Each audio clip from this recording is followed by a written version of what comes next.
Okay, sometimes they don't like the way that their data is laid out, so they would like to transpose that data. Let me show you what that means and how easy it is to do.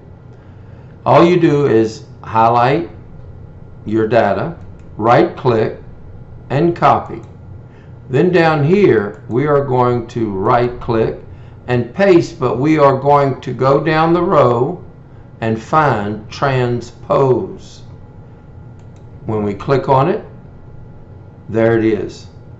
Now it might look kind of squirrely, and that's only because they're not centered. Watch what happens when I center them. See, everything looks legible now. So that's what I'm saying. That's what you did. Think about it. You transposed. You took the labels and you put them over here, and you put the names over here. You know, last name, first name, city.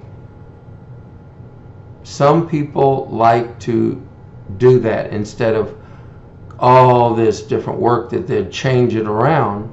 You could transpose it. That's what transposing is. That's it.